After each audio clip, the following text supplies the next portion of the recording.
afternoon, everyone. The meeting is called to order on June 9th, 2025. The time now is 4:01, and at this time, we are going to have the invocation. Let us bow our heads. Father, we thank you for this day. We thank you that you allowed us to come together one more time. We ask now, Lord, that you would just come into this meeting and have your way. God, we give you praise, we give you honor and glory for Hope County, for the students, the family, the community, and all stakeholders.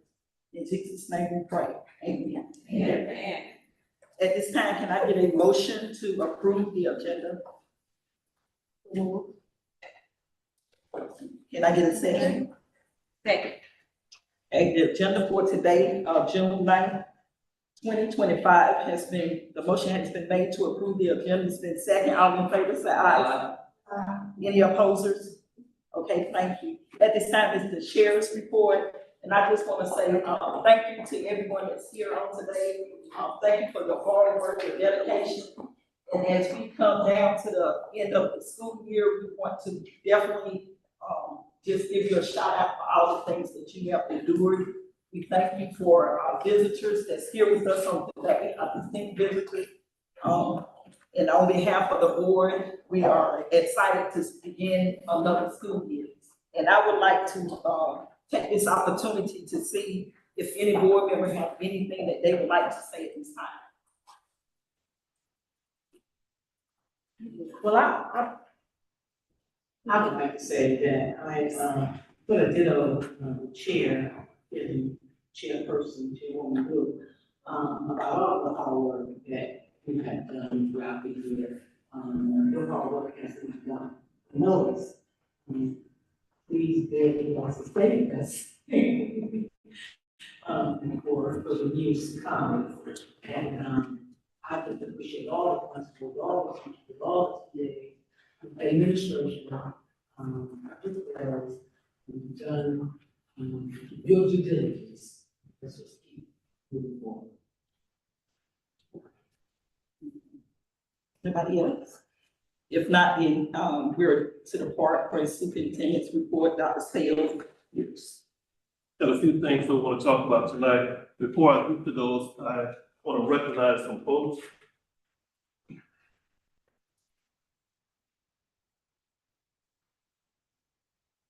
Can everybody hear me? Yeah. Great, good. Tonight, I want to recognize, well, this afternoon, I want to recognize some great folks, some of the hardest working people in America, the unsung people of the building. Tonight, I brought out the assistant principals. A lot of times, assistant principals work behind the scenes to get a lot of stuff done, and they do a lot of that negative work that a lot of us don't want to deal with. So we want the assistant principals to know that you are appreciated. We give them a piece of cake and you didn't get to see it before it was cut. It said, thank you for all that you do. But again, we do thank you for all you do. And we want you to know that you notice, you are noticed by administration, definitely noticed by me. The toughest job I ever had was 3 years as assistant principal in Alton, Illinois. And I'll never forget it. 2002, 2005. Great experience, but the hardest job I've ever had. So today, it's your special day. I know Assistant Principal Day was earlier, but in Hope County Schools, Assistant Principal Day is today. So thank you. When I call your name, please stand up so the board can see you. And thank you in advance, and thank you again. Thank you, Ashley Locker.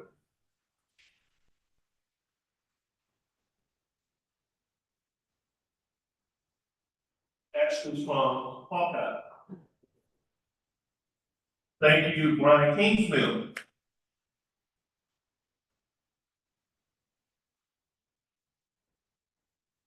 From East Hope. Thank you, Tracy Rose.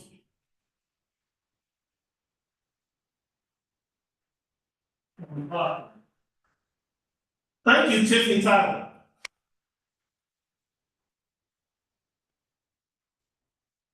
Sandy Grove. Stephen Kershaw, thank you. From the high school. Devonna Graham.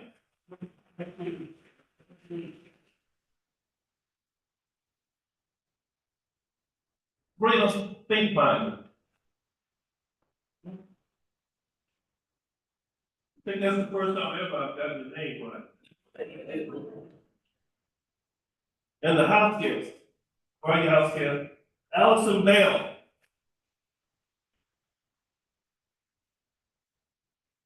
Allison Bell was the house guest at the last board meeting, now you're officially a member of the team. From Don C. Brittany Blanks. The whole lot.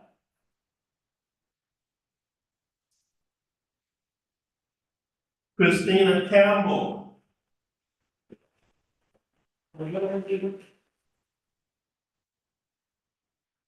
Thank you. Jessica Shaw.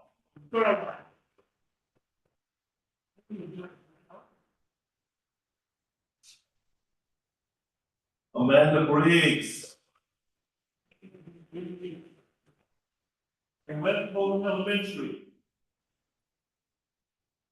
Seth White.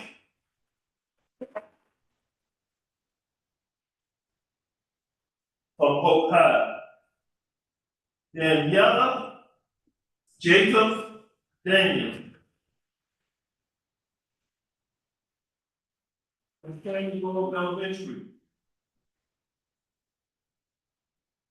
Amber Dallas.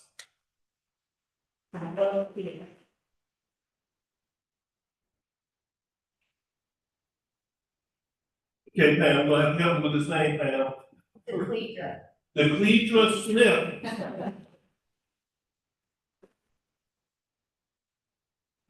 From Rockfish Hope. Did I miss anybody?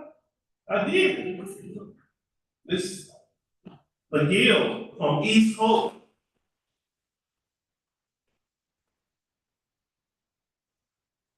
Normally we work together, and he and the principal of East Hope, I said, do I miss anybody? And he would scream the name out, but you didn't do that today. Dr. McGill. But I think we got everybody. I want to thank you, Assistant Principal, again. You are recognized by the team, cabinet, and the board. Continue to do great work. You know, you can't win these games, and you can't win at success with students if it's not for the work of our assistant principals. And board members, we have a lot of assistant principals who one day are looking for that opportunity to be principals, and they're getting ready each day. They're ready.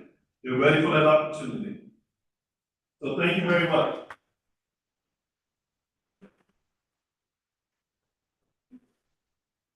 And I need principals to stand up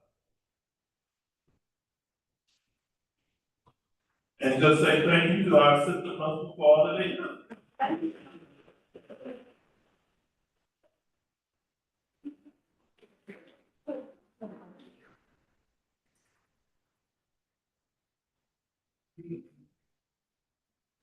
All right, moving right along. Again, I think it's very important that we recognize our folks and show our folks that they're valued. Got a lot of work to do this summer. We're working on our summer cleaning, our personnel, and our maintenance team. With Scott, we're working to get our buildings ready to rock and roll for the fall. It's right around the corner, folks.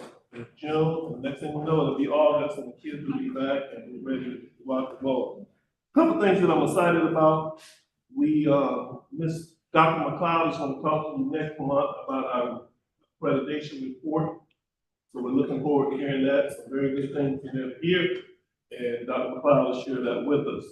Also, as we move right along, and we do this 1 year out, we're getting ready to start our strategic plan process. Strategic plan expires in 2026. We always do it a year out. So we're working to get our teams together, working on the process. So this next year, we'll be real busy working on that. My team will be mission and vision. I'm in the process of putting that team together. Dr. McLeod, where you at, Dr. McLeod? Dr. McLeod right behind me.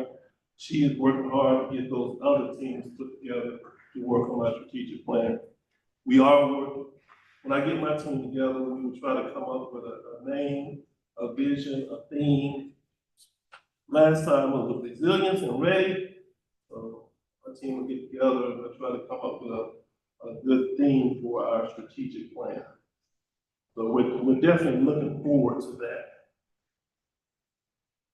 On Wednesday, we'll go down to the county building to present our big, beautiful budget to the county commissioner. That'll be at 10 o'clock on Wednesday morning. We're looking forward to that, sharing our ideas, sharing our plans. Definitely be a team affair as we work to share our vision also with the county commission. So that's a lot of big projects we have in front to get done. A lot of hard work that you're not necessarily going to see on TV, but it's the work that makes students successful. Thank you so much, Dr. Steele. At this time, we have spotlight on success. Spotlight on success. Spotlight on success. I went to, and I've heard these young folks a few times, but I went to a ceremony, a veteran ceremony, Purple Heart Awards, and I saw these three people. And from all those superintendents and board members, stand up and represent Fulton County well. I mean, they stood up there, they did that Star Spangled Banner, and as a superintendent, I was just so happy. Dr. Owens was so happy, we could smile like just our cats. We were so happy. Dr. Owens, could you present the team to us?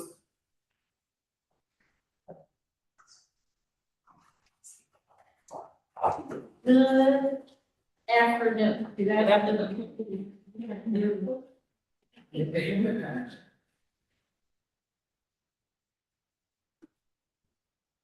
To Madam Chair, Mr. Superintendent, and members of the board, I am delighted this afternoon to present to you our national anthem choir from Hope County High School. These young people were asked by Mr. Lattimore, who is our state director for the military, to sing in our Purple Star celebration. So at this time, I am going to let each one of them come and introduce themselves to you. State your name. Hello, my name is Brian Alexander. Hello, my name is Anaya Mack. Hello, my name is Makala Collins. Hello, my name is Michaela Hines. And they are under the direction of our great chorus director, Mrs. Turner from Hope County High School.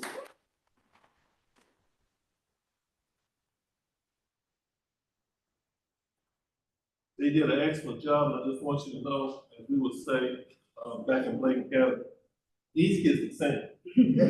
They can sing. So thank you for representing us well.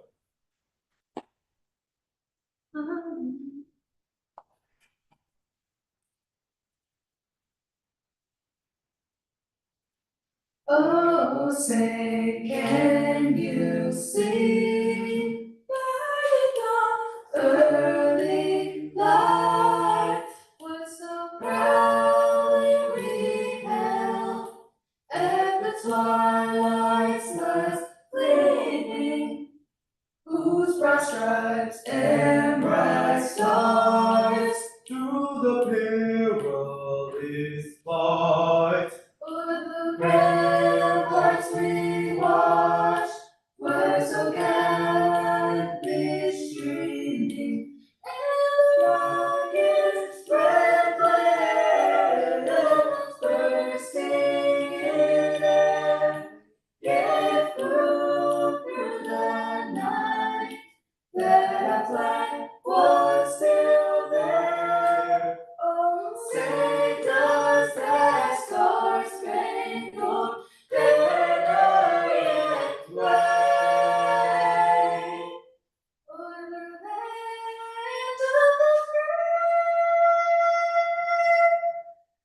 the home of God. Rain.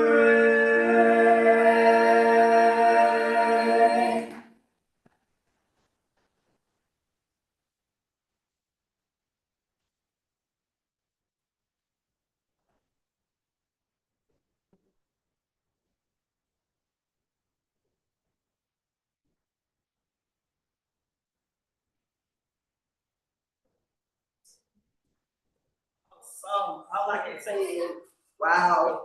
Wow.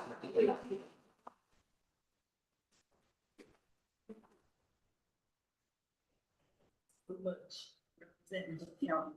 At this time, we have public comment. We have one individual signed up for public comments, James Davis, Jim Davis. You'll have 3 minutes. You come to the podium, please.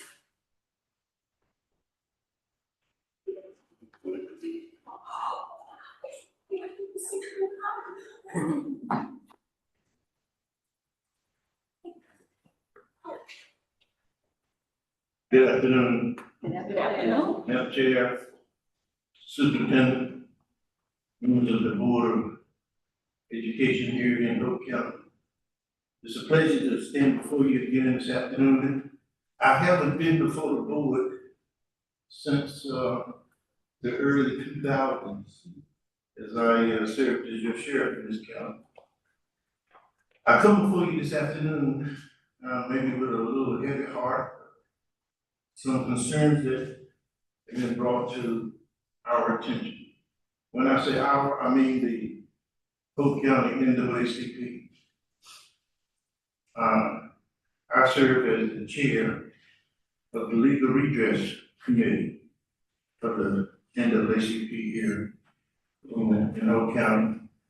Our branch have worked closely with the school system throughout the years, and several of the board members are members of the NAACP branch. We are concerned about concerns that our parents bring to our attention and our teachers. And whenever we have those concerns, we like to try to mediate those at the, we want to do it in support of the systems in place. And I'd like to know today if there's a way that we can get the processes and the procedures as to how best to have parents bring their concerns to you, teachers that have concerns that they want to bring before the board to address. While they have provided us with their initial concerns, we'd like to try to make sure that we step through proper processes and bring those concerns to you from a legal redress perspective. Okay. Thank you very much. I appreciate having this time. Thank you.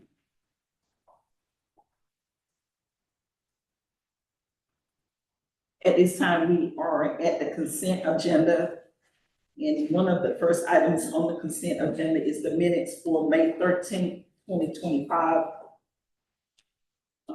We all had an opportunity to look at them. Can I get a motion to approve the minutes for May 13th, 2025? Madam Chair, Yes. I'd like to make a motion that we approve the minutes from May 13, 2025. Can I get a second? Okay, the motion has been made and second to approve the minutes for May 13th, 2025. All in favor say aye. Aye. Any opposers?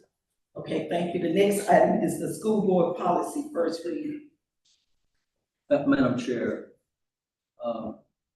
just have a question. Are we changing the procedures?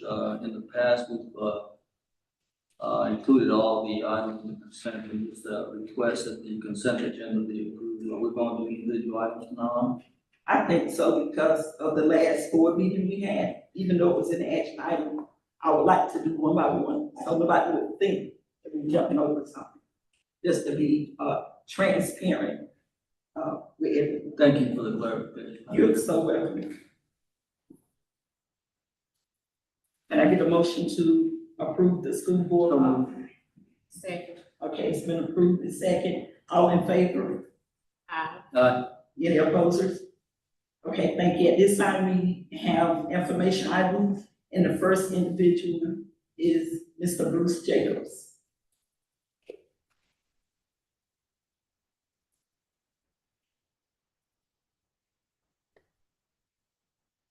Hello, my name is Bruce Beck. I'm a graduate of 1986. I want to let you know I'm not going to be doing any singing. I'm not going to do any singing at all. But what I am here to do is ask if I can use the logo for the Buck Diner. I'm the former owner of the Highway 55. I've been here since 2005 or 2006 when I think I opened.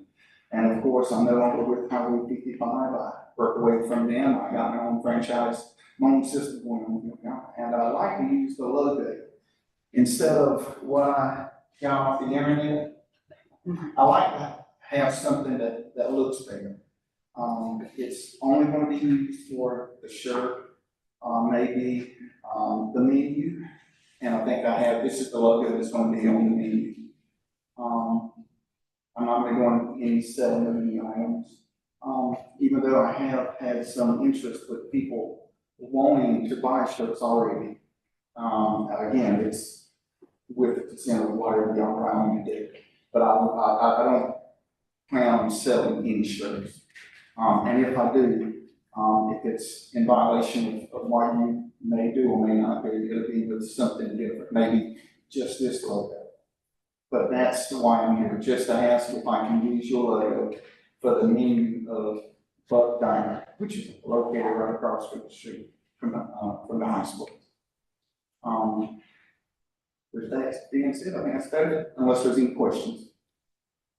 Any questions? Anyone have any questions? Thank you. Thank you. Next, we have the high school. Madam Chair. Yes, sir. Since Mr. Bruce took the time to come over here and clarify our questions, I think it'd be a good idea to either approve his request or deny it. I don't think, we've already had plenty of time to think about this, so I don't think there's anything else more to discuss. I am for. If you go to FSU, as an example, to FSU campus, it's all about the marks everywhere. And so I think that's a great representation that a local business wants to actually use our new logo. Because we all agree this is pretty, it's an extremely. We would have to move it to action item if you want to make that. I would recommend. Yes, Madam Chair, I move to, I move to move this item to the action item for approval. Based on our board attorney. I would recommend we write up just an agreement that clearly articulates the terms. It's a great idea, that maybe you can approve an on action in July. As you've already approved the agenda for this evening, unless we want to wait to change it and y'all approve an agreement that's not drafted yet. So I recommend we have an agreement that you approve for this purpose. A written document. I'm satisfied with that, Madam Chair. Okay, so we'll bring it back, once you get that written up, then we'll definitely, I think everybody is ready to get on board with Mr. Jacobs, so in July, we'll actually do that. Next, we have the high school building dedication plaque.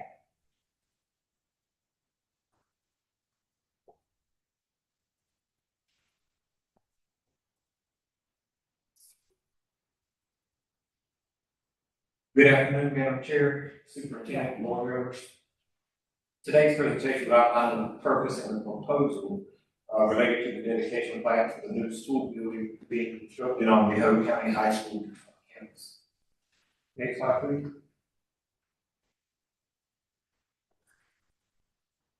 The purpose of the plaque is to serve as a permanent marker on the building that will identify key contributors by recognizing their role during the process. And ideally, the dedication plaque will be posted by the front doors of the building. Next slide, please. This is the current example or drawable mock-up of the dedication plaque and will be posted at the new high school building. Today, we are seeking guidance on the preferred option or options for the plaque that is to be posted. Next slide, please. So with this, we'd like to keep in mind that this information is totally what it is information this afternoon. So a decision may be provided by the Board of Education members at the next board meeting in July. But we do have three different types of plaques, or three different information plaques that could be posted by the doors. The first option is a plaque honoring the board members and the superintendent who initiated the project, and that began in March 2022. The second option is a plaque for board members and the superintendent in office at the time of the groundbreaking ceremony, which was in February of 2024. And then the last option is a plaque recognizing the board members and the superintendent at the official opening of the school, which is scheduled for next year. I think it's around the March timeframe that the building is scheduled for occupancy. And of course, we wouldn't begin to occupy that building until June because of the school season. So essentially, the information that I would need to know from the Board of Education members would be which one, two, or three plaques, all three plaques that we would like to recommend to be put up. And if only one plaque is desired or two plaques are desired, which one of those one or two options it should be. And also the same information would need to be shared with the county commissioners because they've had a change in board members over the past 3 years. So they would also have to have the opportunity to choose the information that they want to on the building as well. Next slide, please. Now go into the dedication. Madam Chair, yes, can I ask? Dr. Hunt, does the plaque have to be this size? You're saying 1, 2, and 3 plaques. Can it be a bigger plaque or larger one? I would check with the architects on that to see if they make it larger plaque and hold as much information as possible and then present that as an option as well. I would suggest, the past, and this is just me, I would suggest the past, board members because they initiated it, right? And then the current board members, that are here right now. So the past board members, should be on the plaque and should be on the plaque. Not sure what the county commission is gonna say about them. And then the current board members says here and now should be. And only because, they initiated it, along with, the superintendents. That would be mine. Thank you. I'll make notes of that and check with the SFLA on the plaque size. And it could be, it could be 1, 2, 3 plaques or a larger plaque, but that would be mine. Because they did put their ideas and work, engaging and trying to find, construction people, trying to find an architect. So it just didn't come about. They did all that. Thank you. Thank you. Any more questions? Madam Chair. Yes, Madam Chair, I do agree that I think it's a great idea to recognize the previous board members as they were the ones that initially started the project. I also agree that the current board members, which is all of us, should also have a flag, but the project is not going to be completed until Total completion is February 2027. and that's a few months after the next election cycle, and I'm just gonna, for full transparency, some of us might not be here. So whether we are here or not, is that still in effect, or is there gonna be a change? Because one or two or all of us might not be here. Is that gonna be a change or just solid to where the previous and current board members? That's the question. Well, really, Madam Chair, that's a question for all the board members here, because we're the ones that are gonna have to vote on this.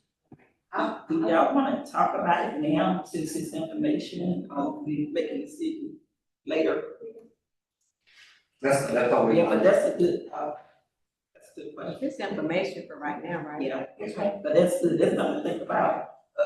Madam Chair, I understand this is just for information only, however, the administration is making decisions based on what the feedback that they receive from here, so we have to provide clear guidance as to what the board, what they wish. I mean, the only time we really get to talk about this is when we come together.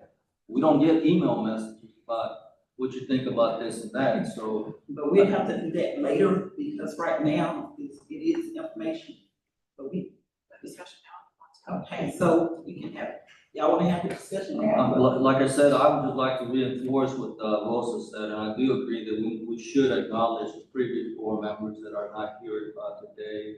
And definitely should acknowledge the board members that are here with us today, because we're the ones that have made the most impact on the high school project. So I'm not too certain that we should have a third flag if, let's just say, one or all three of us are not here when they really didn't have nothing to do with it. So I definitely agree with Rosa that we should have at least two flags, one for which included all the original board members and the one with the current board members. As far as the county commissioners, yes. As I see it, we're extending that courtesy to them, so I would say probably two flags too also. Yeah, I think she just be the past board and the current board. I don't think we can go any further. I agree with that. Yeah, that's the, y'all have any comments? Now, I really don't want to discuss it right now. If I had to say, I don't agree.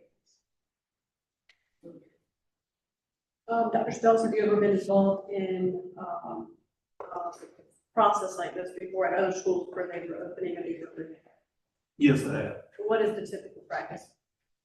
The practice that we use at that building, we had the current board and current superintendent. Different states, I guess. Anyone else? Got anything? I agree with Ruben and Rosa as well. That would be mine. Anybody else? Yes. Thank you, Madam Chair. You are. Next is the AIG plan.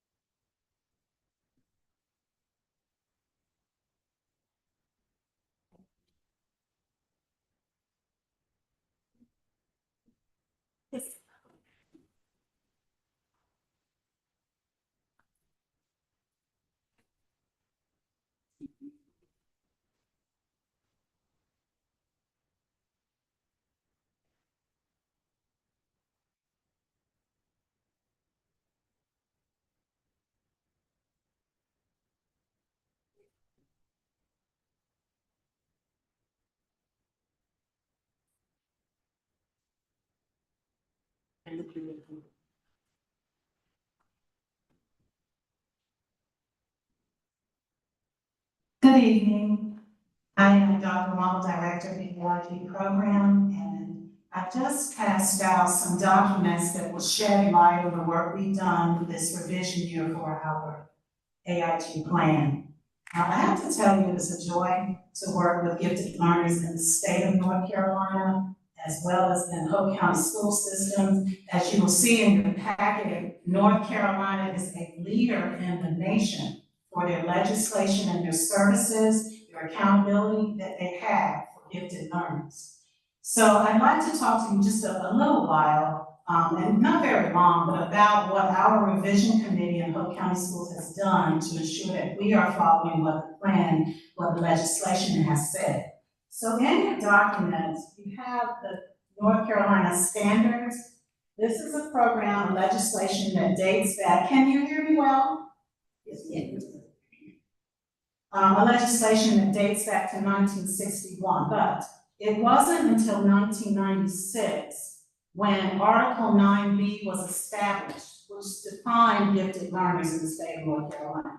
Now, those definitions include 6 accountability standards with various practices.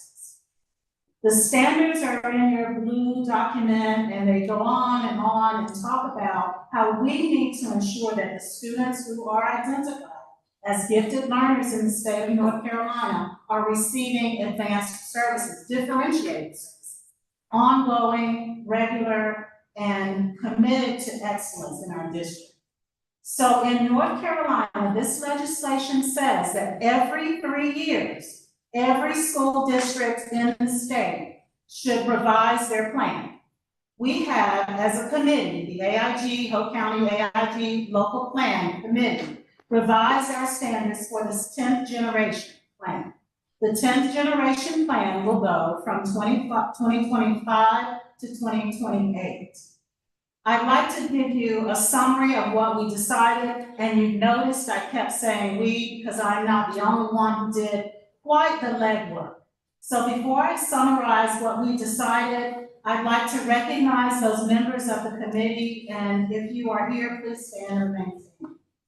Our committee member, Dr. Rosa McAllister McCray, one of the school board members, here, thank you.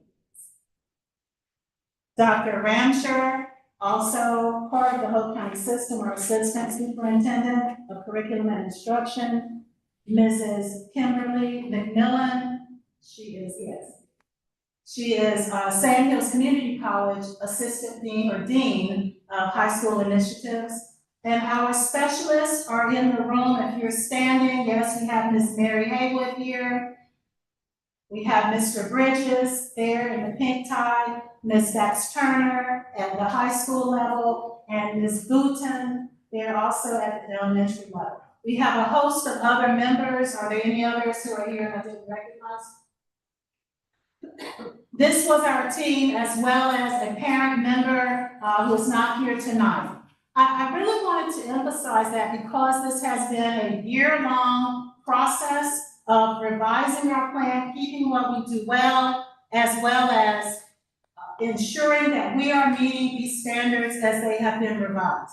So if you'll go with me for a moment it is our one-pager, it's the red document, and I'll be quick about it, but I do want you to have an understanding of what we are committed to. Whereas our prior plan, we were a portrait of gifted learners, this plan, we are advancing intellect, motivating scholars. You could think of it as an acronym for AIMS. We aim to do that. We believe that we will do it and do it well. Our mission, as you can see on your one page or on the screen, highlights and underscores what the state of North Carolina says we should do, especially with regard to intentional differentiated services for our gifted learners. And this is something that our primary goal will do so that they are successful in career and college. Our vision underscores this, and I'd like for you to look on the right side of your one-pager, your red document there, and these are just some of the services that we provide and are committed to continuing to provide at each level. Our elementary level, we have, because our standards in North Carolina have now revised to say we should be committed to the social and emotional learning of our gifted learners. We've embedded Fly 5 curriculum as an SEL source. We continue to make use of our Wonders literacy curriculum and Math Superstars at the elementary level, and a whole host of other services. These are just a few. At the middle school level, we still have our credit CDM, our credit by demonstrated mastery for Math 1 in grade 8.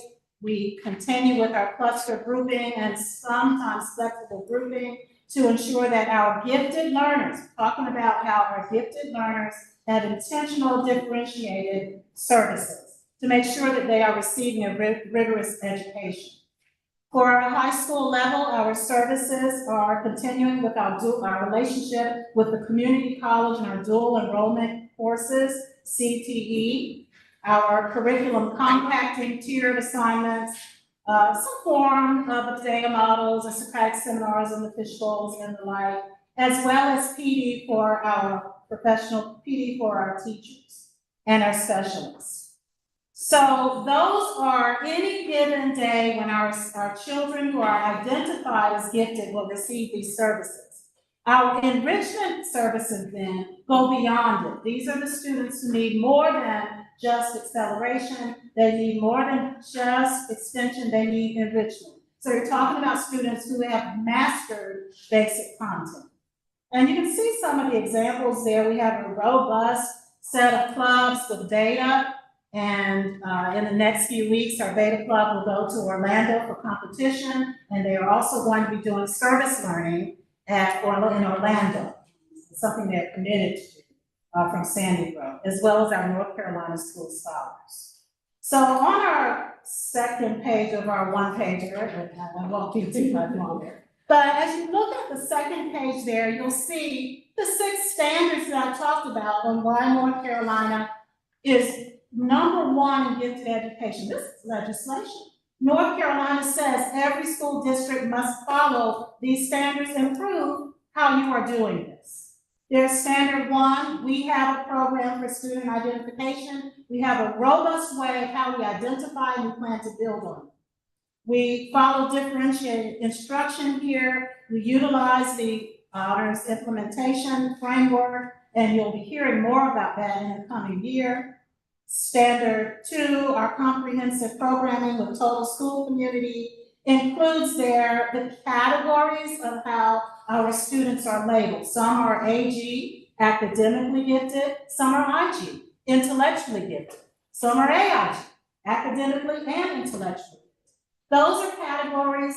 We do the research, we do the assessments, and we ensure that our students are receiving the services.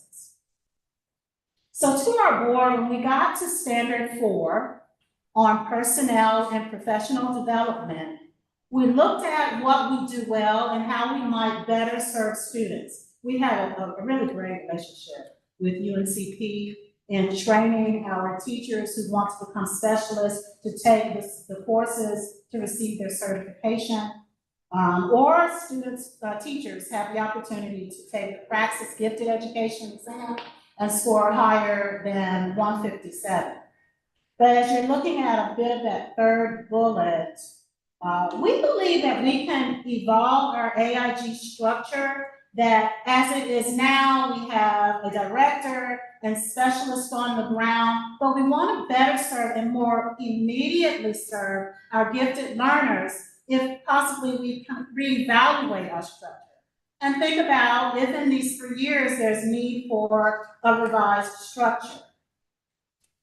So before I begin, I handed you a set of papers, and if you pull out this big packet and go to page 13, and I'd just like to emphasize here a little to you what a new structure could look like.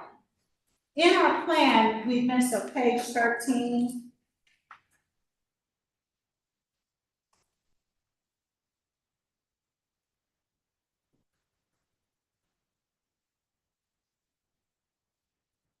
So on page 13, when we're kind of, what holds the foundation of our program, our specialists who are at the schools. They are serving our students. But we also feel that perhaps in the tenure of our program, that maybe specialists, we might need specialists who are at the elementary level, who are more directly affecting and impacting those specialists at the schools, and they will report to the director, possibly 1 or 2 specialists or specialists who serves the middle school and the high schools, or some variation of this new AIG structure.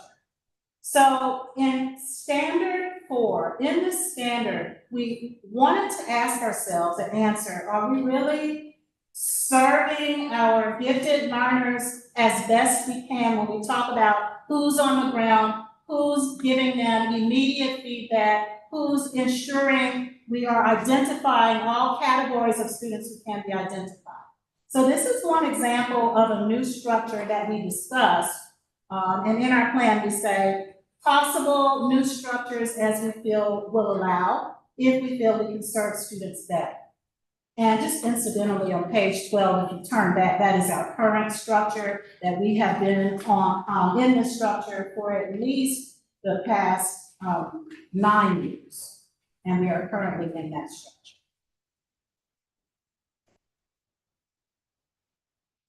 To the Hope County School Board and Superintendent Spells, there are just a few more. Just want that, as you look at our plan overview in this short one-pager, that we are saying we have covered these standards and we do them well, and we plan to commit and recommit to these standards in partnerships that mention our relationship with both micro and macro levels, Sand Hills Community College, as well as the National Gifted Association and our stakeholders.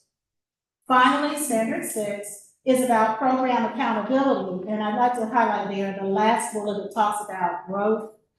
All of the principals in the room can tell you, and I too, that perhaps one of the hardest group of students to grow is the gifted learners.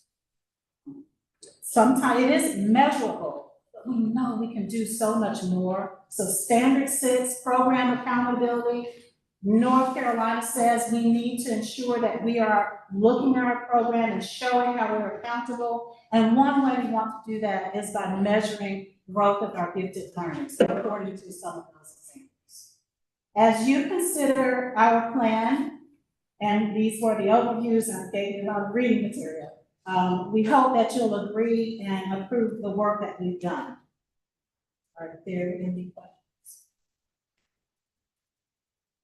Any questions? Any questions? Thank you. Thank you. Next, we have Irene.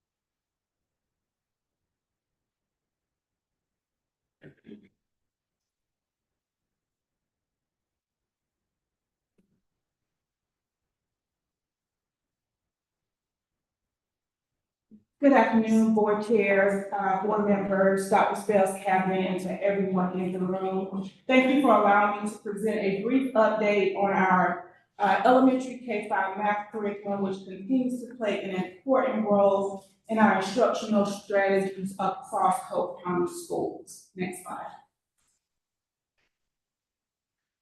So just some brief information. We began using IRA math the 21-22 school year, and we are now entering into our 4th year of implementation.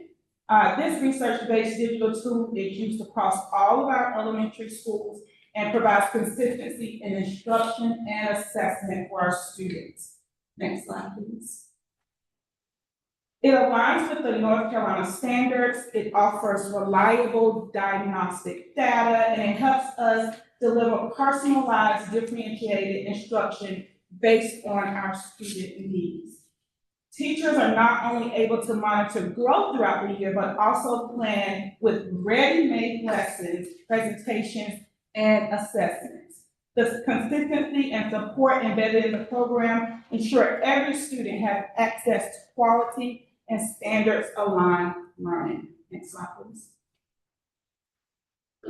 So this year we were able to provide some support across our leadership team to ensure implementation fidelity. We also supported our school leaders. Mid-year, we conducted math walkthroughs. We actually had a representative come into our school, walk with us, and was able to provide feedback that our leaders could use to help move forward with the instructional planning. Additionally, our administrators participated in training to strengthen their capacity to lead their data conversations and support instructional teams. Our principals also took it upon themselves to get together and have a data PLC. One of our principals, Ms. Bullard, she's excellent with this already data, and they actually started having these conversations on their own as a leadership team. This aligns with our broader district goal of building leadership capacity around curriculum and instruction. Next slide, please. So just some brief data in the blue folder that I gave you guys. We have 3 data points there. The first one is just taking a look at our usage and completion by school as it relates to our end of the year diagnostic. We know that previously there were conversations on actually using the curriculum, and I can say across all of our elementary schools, we are using it. As you can see, we have a 98% completion rate as it relates to our already diagnostic for end of the year. Next slide, please. This shows our diagnostic data. There are 2 data points in your folder that goes along with these 2 data points. It shows our beginning of the year data, which is that top graph, and then also our end of the year data there for you to take a look at. And just looking at that data, you can see over time how our students improve. At the beginning of the school year, we had more students that were 2 or 3 grade levels behind. And as you can see, towards the end of the school year, we started closing those gaps. And we had more students that were on grade level or early on grade level. Next slide, please. So we always try to take a look at how our curriculum compares to what students are expected to do across the state. IRA does a great job providing those projections for us. And so here you'll see a comparison between IRA proficiency projections and then our actual end of the year testing, initial testing for some of our students, where you can see that in 3rd grade, IRA projected projections align with the EOG. It projected 54% of our students to be proficient. And before retesting, we had about 54%. So of course, that number has increased. In grade 5, also, you're able to see that alignment there. We were 1 number off, but again, after retesting, that number has also increased. In grade 4, is where we showed some level of misalignment there, which shows that we're going to continue to work in that area. But even after retesting, that number has also increased to meet those expectations. So this level of alignment shows that when the curriculum is implemented with fidelity, we can accurately assess student performance and provide early intervention. Next slide, please. So teachers consistently report that IRA is user-friendly for them because it provides everything they need and it's time-saving. Lesson plans are there so they don't have to go searching for anything. It allows them to focus on instruction rather than spending time creating and trying to pull materials. It supports small group instructions, offers clear next steps through data, and promotes consistency and instructional quality across our district. So regardless to school, we can say that students at every school are receiving research-based high-quality material in their classroom each and every day. Next slide, please. So just some next steps as we move forward to the 25-26 school year. Our plan is to continue using our already math for K-5. This decision supports our strategic plan for academic growth and builds on the training already in place and keeps us aligned to our goals for equity, consistency, and data-informed instruction. Next slide, please. So thank you for your continued support, and at this time, any questions? Are you gonna go over the quotes on the other side? So yes, so the quotes, I don't have the quote with me, but it is up there. So in previous years, we have been able to purchase already the entire already everything that is offered, but already is a very expensive program. We're going to be honest about that. And due to funding this year, we are not able to purchase everything, but we are looking to purchase some things that are needed to get the job done. And these are conversations we're going to have in our principals meeting this week. Just talk about what components of it do we really need to meet our goal. Right now, this quote shows the diagnostic that we need for student performance, and it also shows the instruction piece that teachers need to be able to have that high quality material at their hands each and every day. Thank you. Any other questions? So, Ms. Hammond, so they sell a la carte? They do. They do, and they've even offered, just various forms of quotes, honestly, even broken down by school. So let's say as a district, we're able to purchase something, they've broken the rest of it down, so if a school decides, you know what, we can use whatever funds to pay for this part of it at a cheaper rate because it's a district rate, they provided that for us also. So yes. Any other questions? Thank you. Thank you.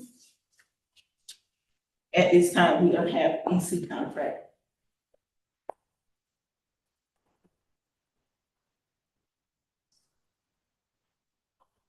Good afternoon, Madam Chairs, attending board members, and guests. I'm here to present to you the All-American Interpreters for the Deaf, contract, just one contract. So we can, yeah.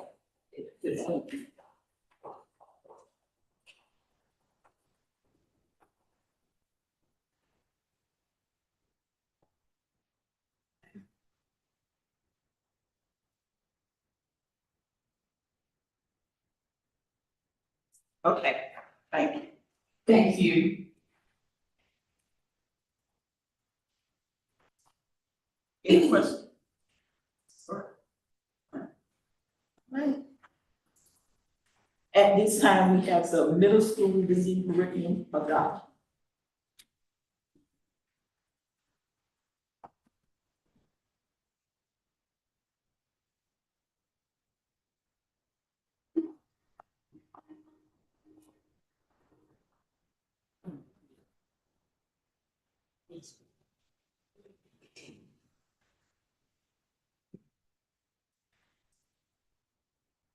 Good evening, members of the board, fellow members of the community. I'm here this evening to recommend the adoption of Reading Reconsidered as a core literacy resource for our middle schools.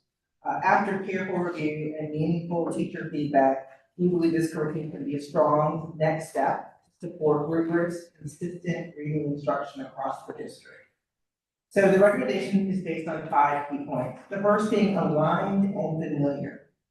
So it's aligned and familiar, but with a little bit more structure. Reading Reconsidered is modeled after our current curriculum, using actually many of the same anchor texts that are already being taught in our classroom. These are the same books that our students are using in the classroom. What sets it apart is that it offers more structure, more depth, and more clarity. And as one teacher said, it's our curriculum with more meat on the bones.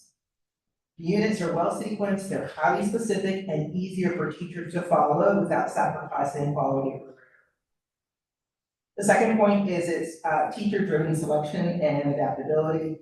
Teachers and administrators have had a seat at the table, and they are actually the teachers selected the units that we would use and that we would plan to adopt. So we know that no curriculum is perfect, no curriculum is 100%, which is why we will continue to use the DGP, which is daily grammar practice, that we are currently using and doing some explicit instruction on more biology and etymology to ensure that we're covering all of the ELA standards. So we know that that one program alone will not fully address it. Also, the third point would be that it's realistic and there's a supportive implementation. Teachers recognize the curriculum value, especially understanding that new staff needs something to sink their teeth into, long-term substitutes that we might have, and schools benefit from that greater support. The lessons are ready to use and they allow that teacher autonomy and allow them to adjust to the instruction. It's a cost-effective investment. That's point number 4. The cost of Reading Reconsidered is under that $30,000 threshold for all 3 middle schools for 3 years, which is unlike most curriculums in comparison to some of those other commercial ELA curriculums. It's an incredibly affordable option that delivers real value, structure, and impact. And then remember again, it's very closely aligned to what we're already doing. It's a practical investment that gives us high quality instructional material without overextending. And then lastly, it's a community and data informed decision. We've gathered comprehensive feedback from teachers and administrators. Their input has helped us to shape and propose this implementation plan. So in summary, this curriculum aligns with what we're already doing. It fills in those much needed gaps and provides clarity, support, and consistency, all at an affordable cost. So it's not a replacement, it's a resource that enhances what teachers are already doing and supports them in delivering that high quality instruction.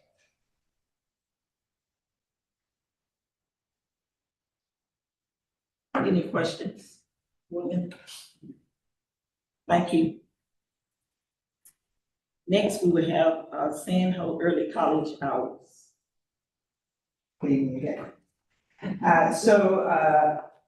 Ms. Neal, principal at Sand Hill Public College, was not able to be here this evening, so in her stead, I just wanted to share with you a proposal to adjust the school day hours for Sand Hill Public College. The recommended operational hours are from 9:30 a.m. to 4:30 p.m. This proposed change is grounded in both academic benefit and transportation efficiency. So the academic benefit, the new schedule allows students to take advantage of later afternoon college classes, significantly expanding the number of course selections that are available to the students. This means more flexibility in scheduling, it's increased access to college credit opportunities, and stronger pathways toward associate degrees and certification. Also, we looked at some of the other early colleges in the area. Cumberland, 2 of the 3 early colleges run from 9:15 to 4:30, very similar schedules. We look at other colleges around the state, early college high schools around the state, 9:15 to 4:15 from Durham Early College. Guilford Early College, which is ranked number 1 in the state, 9:20 to 4:20. Edgecombe Early College, 8:50 to 3. STEM at North Carolina State University is 9:20 to 4:20, and then Harper Middle College in Charlotte is from 10:50 to 3:30. So again, in alignment with some of the other early colleges, it's not outside the norm, although we know that it's different from our secondary school schedules. Moving to a 9:30 to 4:30 day position Sand Hook Early College in the same way that helping us meet those academic needs of our students. The operational efficiency is that equally important as that transportation impact. So a 9:30 start actually gives us a 3rd tier for transportation schedule. This change improves our bus efficiency. I know that's not my area. So I'm taking notes from that, means that it improves our bus efficiency rating and allows us to optimize our routing and fleet usage while potentially reducing costs. So it's expanding course access for students. When we think about that, it's in line with other high-performing early colleges, and it improves our transportation efficiency for the district. So that is the proposal that enhances both student opportunity and system-wide opportunity. So appreciate your thoughtful consideration of that schedule change. As I stated earlier, kind of went over it with the agenda. Have you guys thought about the survey for the parents? Because 9:30 might be, take a toll on some of the parents as it relates to their work schedule. So how would that play a part into deciding this 9:30 to 4:30? So absolutely, one of the things that we did talk about was after we presented to the board that we would put out a survey to parents. So now that we have had this opportunity to present it to the board, we would like to survey parents to get some feedback from them and be able to bring that back to you next month. Have you all had any type of conversation with the partners, with Sand Hills Community College? Yes, ma'am. Any other questions? Madam Chair, Yes. just for clarification, the start time, obviously the students would have to be picked up way before 9:30. Yes, sir. So that's not gonna be in conflict with the high schools? No, sir. My understanding, and Mr. Heath, please correct me if I'm wrong, is that Madam Chair, can we have the transportation director come over here and clarify that for us? Yes.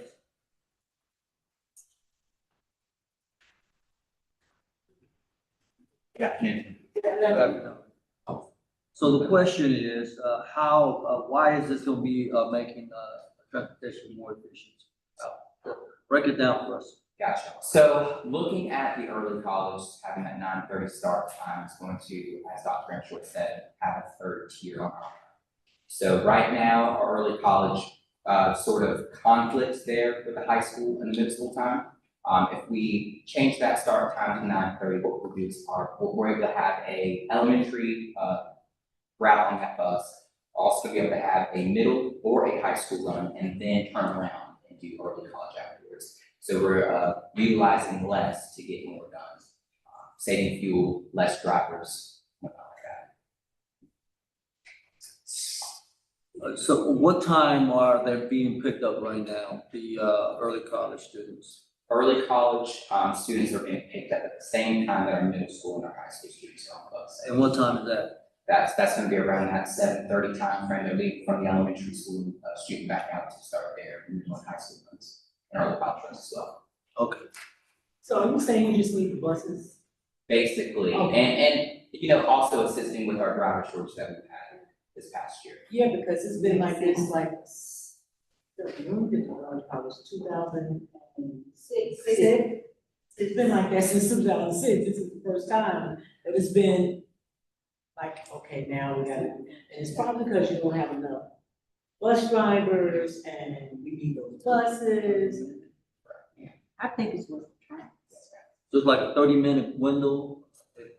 So we're looking at giving that 60 to 75-minute time frame window for a run. I like that idea, but I still would like to have some, feedback from parents. Madam Chair, Yes. do we know the impact it's gonna have, on student athletes?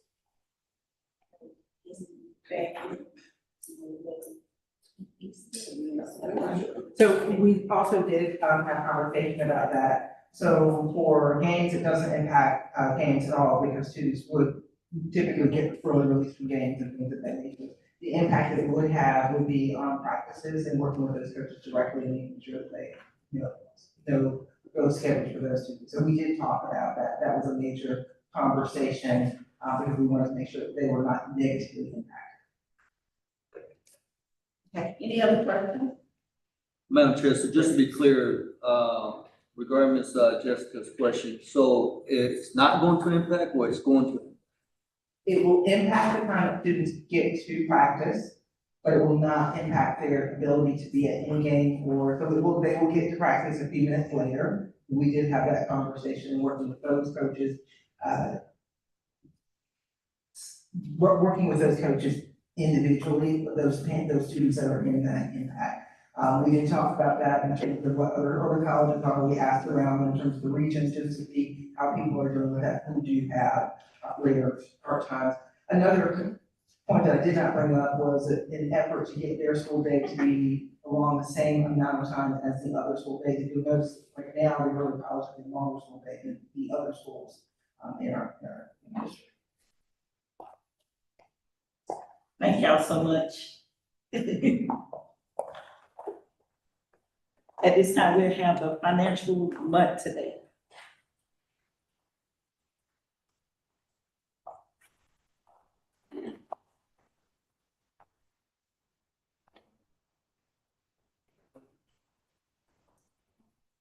Good afternoon, everyone. Madam Chair, Vice Chair, board members, and guests. I'm for you to present information on our financial month today. If you would look at our first page there, we have our state information. The beginning budget was $76,880,348.22. Once our transactions went through the accounts, we have an unencumbered balance of $5,111,736.09. This is a very busy time of the year, you guys, so, bear with me. Page 2, this is our local budget, our current expense.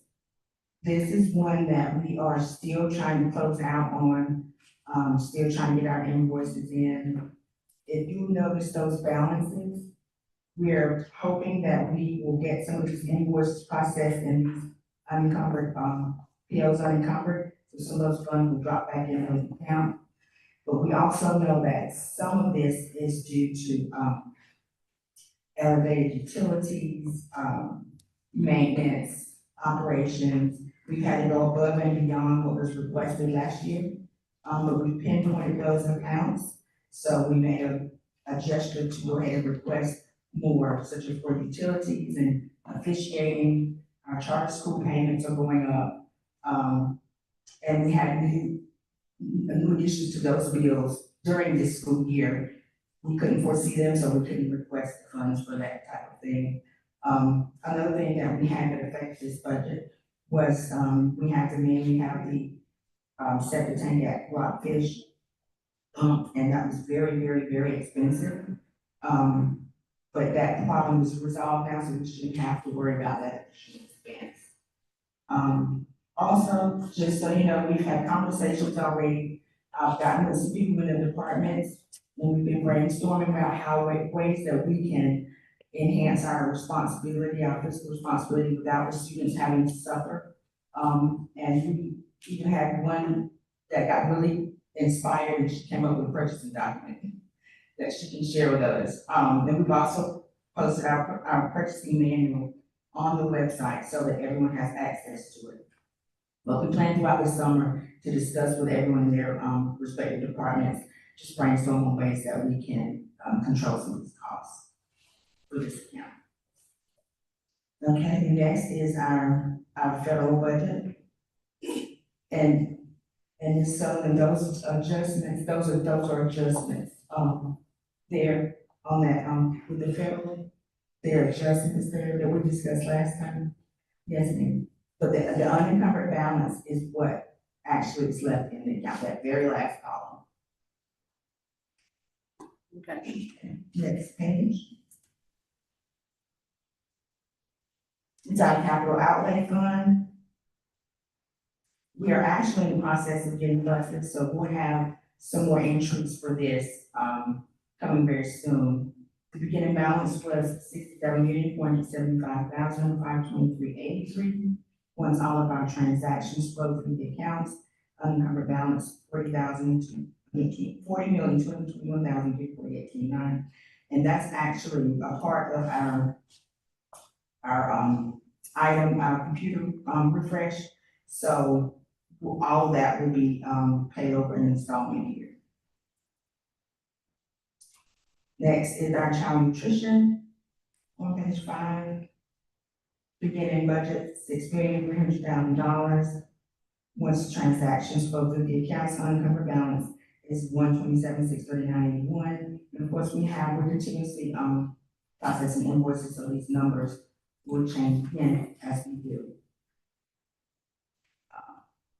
Our Fund 6, beginning budget $175,000.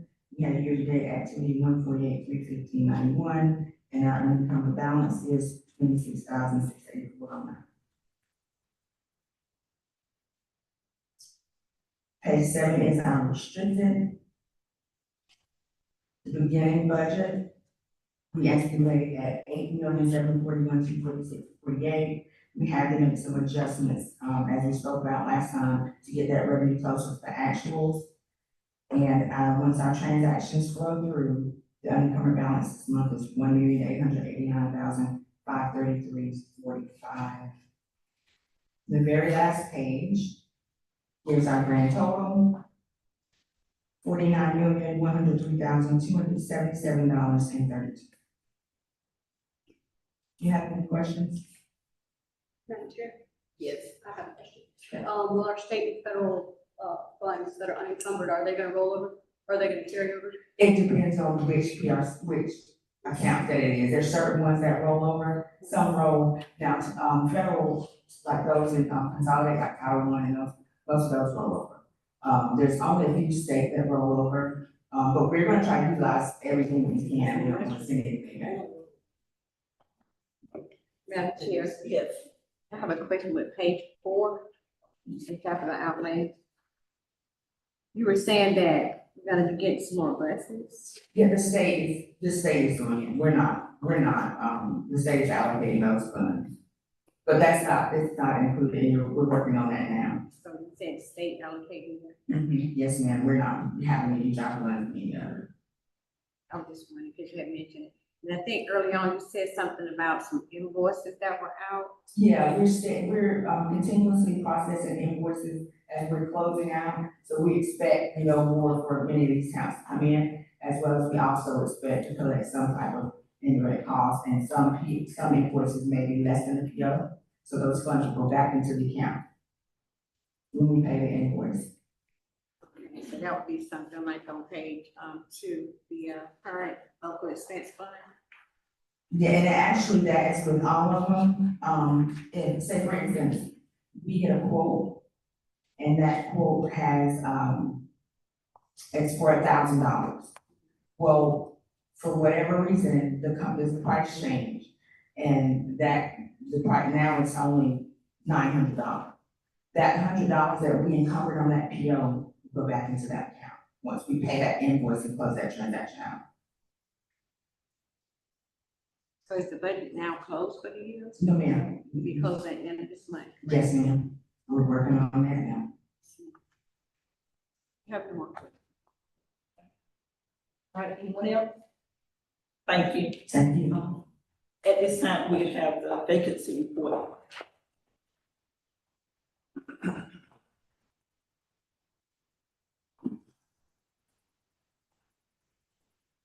Madam Chair, board members, Superintendent Dr. Spells, and guests, good evening. I'm here tonight to present our vacancy report. You can see on our report that we have a total of 7 vacancies. That's an increase from when we had our May 9th meeting of 7 positions. Of those 7 positions, 3 are certified positions that increased, and 4 classified positions that increased since May the 9th. So we are tracking them by each week at this time to ensure that we have our vacancies and filling those vacancies. Thank you. Any questions? Okay, thank you. At this time, we are down to the action items, and before we start, I would like to kind of like apologize, I guess, to the board last board meeting. I did not intentionally try to do all the action items at one time. There was a lot of them on the agenda, and my mind was just trying to get it over with. So I apologize to the community. I want to be transparent that I have nothing to hide. And tonight, we will be going item by item. And the first item is the 2025-26 Child Nutrition Service Bill. Can I get a motion? Madam Chair, Yes. I would like the motion to approve the 2025-26 Child Nutrition Service bid. Second. Okay, then approved in second to approve the 2025-26 Child Nutrition Service bid. All in favor, say aye. Any opposer? Thank you. Next, we have school fees schedule. Can I get a motion to approve the school fees? Madam Chair, Yes. I move to approve the school fees and dues for 2026. Second. Okay, motion has been made in second to approve the school fee schedule 2025-26. All in favor, say aye. Aye. Any opposers? Thank you. Third is the Open Gates Weapon Detection System. Can I get a motion to approve it? Madam Chair, I move to approve the open gate weapons detection system. Second.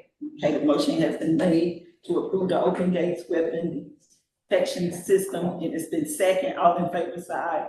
Aye. Any opposers? Next, we have the EC contracts. Can I get a motion to approve EC contract? Madam Chair, Yes. I'd like to make a motion to approve the EC contract. Madam Chair, Yes. I second. Okay, the motion has been made to approve the EC contract. It's been second. All in favor, say aye. Aye. Any opposers? Thank you. Last but not least is the state amendment. Can I get a motion to approve the state amendment? Madam Chair, Yes. I would like to make a motion to approve the state amendment. Second. Okay, it's been approved, the motion has been made to approve the state amendment, and it's been second. All in favor, say aye. Aye. Any opposers? Okay, thank you. At this time, can I get a motion to go into closed session? Madam Chair, Yes.